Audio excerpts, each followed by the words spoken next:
மூத்த பத்திரிகையாளர் ஆர்.கே. ராதாகிருஷ்ணன் அவர்கள் இணைஞ்சிருக்காங்க. சார் வணக்கம் சார்.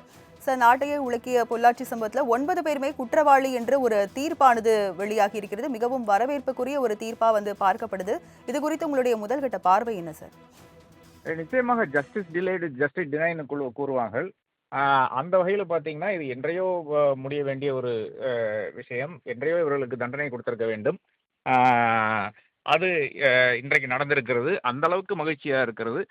இன்னும் குவாண்டம் ஆஃப் சென்டென்ஸ் தெரியவில்லை. அந்த குவாண்டம் ஆஃப் சென்டென்ஸ் தெரிஞ்ச பிறகுதான் நமக்கு இதில் என்னை பொறுத்த ஜஸ்டிஸ் டெலிவர்டா இல்லையான்னு சொல்ல முடியும். ஏனென்றால் அந்த அளவுக்கு ரொம்ப மோசமான ஒரு கேஸாகத்தான் இதை பார்க்க வேண்டியதாக இருக்கிறது. எந்த அளவுக்கு சாட்சிகளை இது பண்ண பார்த்தார்கள், இன்டிமிடேட் பண்ண பார்த்தார்கள் என்றெல்லாம் மிக தெளிவாக அனைவருக்கும் தெரிஞ்ச விஷயமா இருக்கிறது. அப்போ அதனால தான் இது முக்கியமான ஒரு தீர்ப்பாக பார்க்கிறேன். சிபிஐக்கு வாழ்த்துக்கள், ப்ராசிக்யூஷனுக்கு வாழ்த்துக்கள்.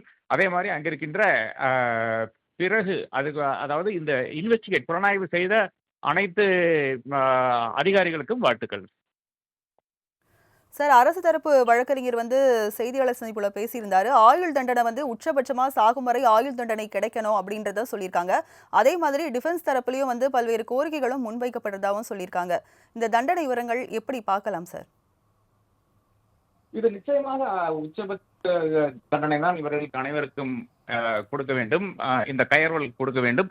இன்னும் இதில் ஆட்கள் இருக்காரா இல்லையா என்று தெரியவில்லை. அப்போ அவர்களையும் கண்டறிந்து அந்த கிரிமினல்ஸையும் நாம் இந்த கேஸுக்குள்ளால கொண்டு வர வேண்டும் என்று நினைக்கிறேன்.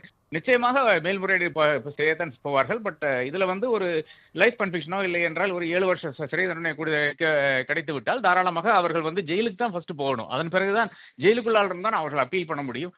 நிச்சயமாக இதில் ஒரு பெயிலபிளோ இல்லை என்றால் அப்பீல் பண்ண வாய்ப்பு இல்லை என்று கருது.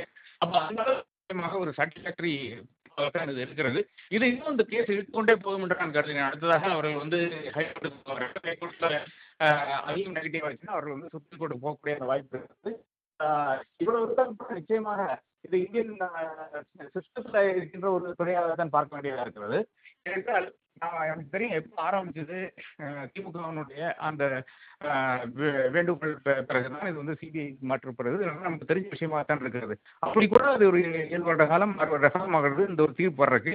நீ அடுத்த தீர்ப்பு வரும் என்றெல்லாம் சொல்ல முடியாது. இதுதான் மிக மிக வேதனைக்குரிய ஒரு விஷயமாக எனக்கு தோன்றுகிறது. இணைப்புல உங்களுடைய கருத்துக்களை பதிவு பண்ணதுக்கு நன்றி சார்.